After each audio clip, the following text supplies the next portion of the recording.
Salve, salve, bom dia! Você tá bom, velho? Tudo bem. Hoje tá saindo direto. Vamos falar sobre hoje? Tá bom o ângulo aí? Cara, o dia de hoje é muito mais sobre o porquê a gente tá vindo do que necessariamente o que a gente vai falar. Qual que é a nossa tese de crescimento para Grow quando a gente olha para uma estrutura comercial? Como que a gente imagina vender nossos projetos? Participação de comunidade e construção de autoridade. Essa é a nossa visão. E o Clube dos Marqueteiros é exatamente isso. A Amanda, né, que é marqueteira, criou um clube que junta várias pessoas, principalmente profissionais de marketing, obviamente, para discutir tendências, conteúdos. Eles têm aula, mentoria, tem palestras e tem esse grande evento que é o M-Talks. Então, o nosso objetivo hoje aqui é participar dessa comunidade com conteúdo de autoridade para gerar relevância para quem está aqui. Os marqueteiros são decisores para projetos nossos de branding. Então, esse é o objetivo do porquê a gente está aqui. Não, o case eu não vou trazer dessa vez. Eu vou trazer reflexão sobre comportamento. É verdade, da outra vez eu trouxe cases. Trouxe case também na aula que você deu esse ano. Isso. Você sempre traz umas coisas que eu nunca imaginei. Eu dei aula da NRF, não é? Da NRF.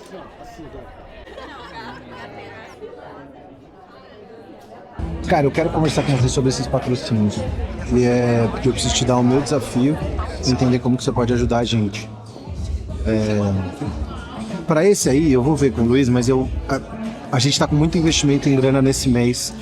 A gente vai pro Hacktown, a gente teve o nosso evento agora no dia 30, então a gente teve bastante coisa de investimento. Vai trazer vários dados legais aqui sobre IA no marketing e a perspectiva da liderança, né, para quem utiliza IA. Eu vou falar para vocês sobre a Grow.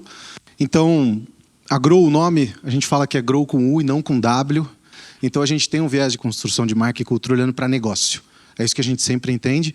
E aí sim, essa discussão entra. Como que a gente trabalha marca e cultura dentro desse cenário? Brand não é sobre logo bonito, cultura não é sobre ter um clima bom. A gente entende marca e cultura como infraestrutura estratégica de negócio. Como que era o mundo em 2001? Um português era o melhor jogador do mundo. Fernando Henrique Cardoso era o presidente do Brasil. Um atentado terrorista mudou a história do mundo. Era o lançamento do primeiro iPod. O grande lançamento da Microsoft era o Windows XP. A gente foi para o SXSW. Nesse ano. Para quem não conhece, o South by Southwest é o maior evento de inovação e criatividade do mundo. Ele acontece em Austin. Ele te deixa maluco. Ele te faz pensar.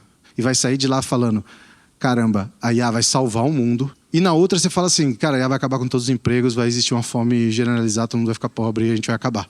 Essa é a visão da M-Web. E aí ela trouxe as 3 tempestades que ela está vendo no mundo hoje. Eu voltei com isso na cabeça. Eu saí de lá completamente maluco da palestra dela.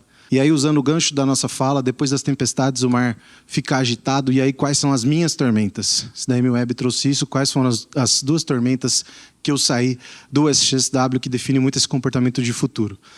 A primeira é que as nossas relações estão vazias, a gente está hiperconectado a nada.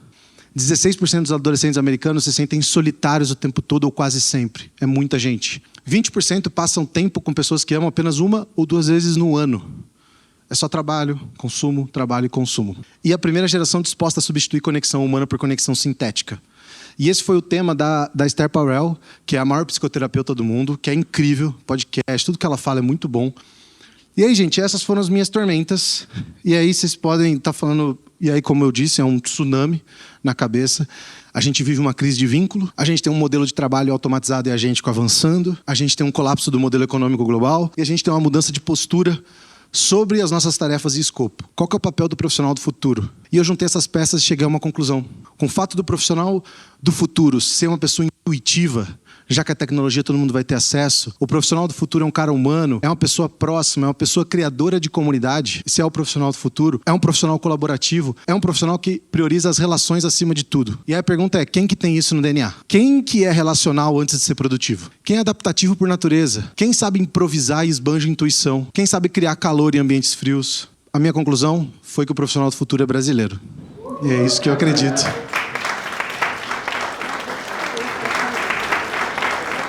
Então, se a onda da IA tá aí, se alguém sabe surfar nesse país, nesse mundo, é o Brasil. E agora, o Luiz vem aqui para falar um pouco sobre o futuro do trabalho. Falei sobre o futuro de forma geral. Obrigado, gente.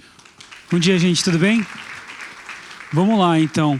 Agora, talvez a gente feche um pouco a nossa lente para falar de trabalho. Querendo ou não, como o Léo trouxe, essa intencionalidade, ela faz parte do que um profissional do futuro ele precisa ter. Sou um dos sócios da Grow, formado em comunicação, mas há bastante tempo eu tenho trabalhado com cultura, sou especialista em gestão da mudança, liderança e IA para a Universidade de Nova York. O repertório ele é construído através das práticas que eu tenho com a execução e também das relações que construo.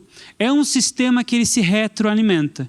A gente não é capaz de aprender mais rápido. E se disserem isso, é mentira. A gente tem mais ferramentas de aprendizado, mas não necessariamente a gente aprende mais rápido. A velocidade de chegar a informação até a gente não é o pressuposto da gente aprender mais rápido. Então a gente aumentou nossa capacidade de produção, mas a gente não aumentou nossa capacidade de aprendizado. Dados do BNDES mostram que a gente investe apenas 1% das nossas horas em capacitação. Aí você fala, pô, legal, não é um dado tão ruim, né? Aí eu te falo o seguinte, dentro dessas horas você tem brigada de incêndio, treinamento de CIPA. Nesse dado aqui também tem tirar carta. Então não é o natural você aumentar o seu repertório. E sem o engajamento, isso fica muito complicado. Por que eu vou me submeter a um treinamento da empresa se isso não vai me levar a nada e se nem eu estou muito afim de embarcar com essa empresa, porque eu não quero ficar aqui o tempo inteiro. E quando a gente começa a entender que o individual começa a doutrinar a evolução do repertório, a gente começa a entender que o profissional do futuro, ele não vai olhar para a equação do trabalho ali no repertório como algo que alguém disse para ele que tem que ser feito, mas sim algo que responde às vontades individuais deles. Uma sociedade que buscou o conhecimento por uma pressão institucional, a gente passa agora para uma mudança crítica que é, eu busco o conhecimento porque eu quero desenvolver algo. Os conflitos intergeracionais serão mais frequentes e eles já afetam, eles começam a dizer para a gente, nesse momento, que muitas empresas com bons modelos de negócio, bons produtos, eles pedem a velocidade por atritos geracionais. Quero convidar vocês a mergulhar um pouco em alguns autores, aqui talvez seja o meu grande objetivo, seja jogar referências para vocês, e uma dessas referências é a Amy Gallo. E ela fala muito sobre conflitos no ambiente de trabalho, que se a gente não olhar para essas relações e a confiança e o vínculo, não adianta nada eu saber demais, eu executar demais, se eu não conseguir fazer tudo isso junto com as outras pessoas. E espero aqui que ninguém queira viver no ambiente onde as pessoas simplesmente executam coisas.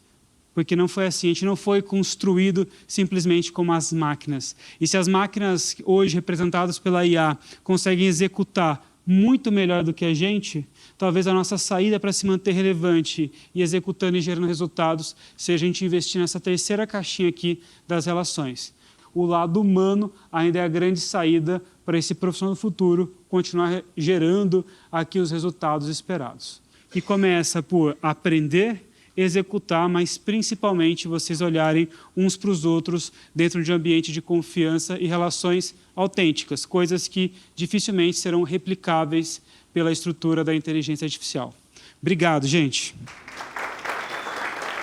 Hoje mais um dia muito especial aqui, M-Talks, uma iniciativa que a gente super acompanha de perto, com uma galera super... É muito legal ver o interesse, como eles tratam esses temas com profundidade e como as trocas são muito ricas. O Léo trouxe uma palestra sobre IA, né? IA, ou você surfa ou a onda te leva. E eu vim falar sobre o futuro do trabalho. Muita gente bacana ouvindo e perguntando coisas especiais e é sempre bom rever pessoas e encontrar talvez ali potenciais parceiros. Então, oportunidade única, acho que esse é o tipo de evento que a Grow tem que estar, que ajuda a gente a falar sobre o que a gente acredita, a gente cria laços com pessoas super importantes e com potenciais parceiros e o mais importante, a gente exercita essa troca que é a base do nosso jeito de ser, na curiosidade e nessa vontade de construir um ambiente corporativo cada vez mais pautado no conhecimento e nas relações autênticas.